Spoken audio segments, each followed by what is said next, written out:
Hello class first students, तो today your Hindi class. सो आज मैं आपकी हिंदी की किताब से आपको पढ़ाऊंगी पाठ 10 पगड़ी। अच्छा, तो बच्चों ये एक बड़ी ही रोचक कविता है। रोचक मतलब बड़ी ही मज़ेदार कविता है, ठीक है।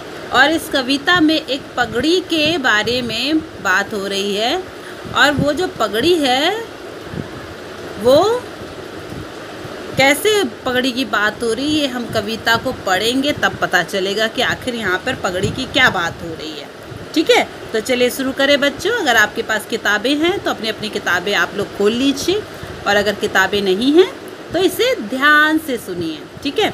चलिए शुरू करते हैं। मैली पगड़ी इतनी रगड़ी, इतनी रगड़ी, इतनी रगड़ी, इतनी रगड़ी, रगड़ी रह गया मैल, ना रह गई पगड़ी।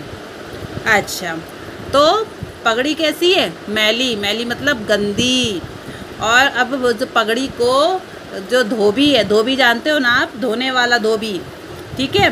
तो उसको वो पगड़ी धोने के लिए दी गई है, क्योंकि वो मैली हो चुकी, गंदी हो चुकी। अब जब वो धो रहा है तो उसने उसको इतना रगड़ा, इतना रगड़, कपड़े हम लोग रगड़ रगड़ के धो के साफ़ करते हैं ना बच्चों, तो यहाँ पर उस धोबी ने उस पगड़ी को इतना रगड़ा, इतना रगड़ा कि मैल तो रह गया, मैल तो नहीं गया उसका, लेकिन ना रह गई पगड़ी, यानी पगड़ी नहीं रह गई। और मैल तो रह गया उसके अंदर, लेकिन पगड़ी इतनी रगड़ डाली कि वो फट गई। देखिए फोटो में, देखिए ये फटी, ये फटी फटी फटी दिख रही है ना। तो पगड़ी क्या क्या हो गया? फट गई पगड़ी। अब उसके आगे पढ़ते हैं। हट्टी कट्टी मोटी तगड़ी मलकिन झगड़ी। अब देखो ये मालकिन है। इतनी झगड़ी, इतनी झगड़ी, इतनी झगड़ी, तर गया मैल और तर गई पगड़ी। तो अब जो मलकिन थी वो मोटी थी, हट्टी कट्टी थी, है ना। अब उसने जब देखा कि पगड़ी क्या हो गई, ये फट गई है ना, धोबी ने फाड़ डाली है, तो उसको इतना गुस्सा आया कि उसने धोबी से क्या किया? लड़ाई किया, झगड़ा किया। तभी तो लिखा है ना, इतनी झगड़ी, इतनी झगड़ी। और वो उससे इतना झगड़ी कि तर गया मैल और तर गई पगड़ी, है ना। तो ना तो जो मैल था वो, यानी इतना शर्मिंदा कर डाला उसको कि सारी चीज़ें जो थी वो ख़त्म हो गई, समझ लो एक तरह से। बेचारी पगड़ी तो चली गई थी, और बोल बोल के झगड़ा कर के बेचारे धोबी को भी उसने वैसा ही बना दिया, ठीक है।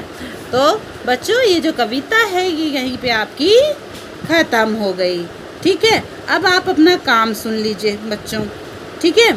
तो आपको क्या करना है? आपको करना है कि आप ये जो पगड़ी है कविता, इसको आपको लिखना है, ठीक है।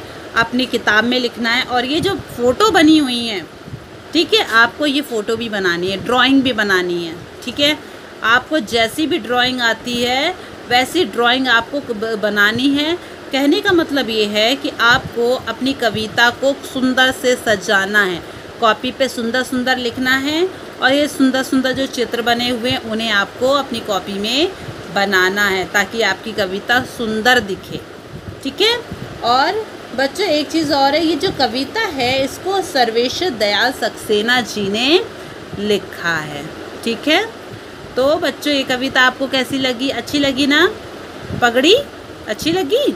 तो बच्चों इस कविता को याद भी कर लीजिए। बड़ी आसान कविता है, इसमें कुछ है ही नहीं है ना। मैली पगड़ी इतनी रगड़ी, इतनी रगड़ी, इतनी रगड़ी, रह गया मैल, फट गई पगड़ी, है ना। तो बड़ी आसान कविता है, तो आप इसको अच्छे से याद कर लेना। और आपके पाठों से संबंधित जो भी आपका पुराना है ना वर्क बाकी है, काम बाकी है, वो मैं आपको सेंड करती रहूँगी। आप अपने काम को, अपनी कॉपी को लिख के कंप्लीट करते रहिए बच्चों, ठीक है। Okay, thank you.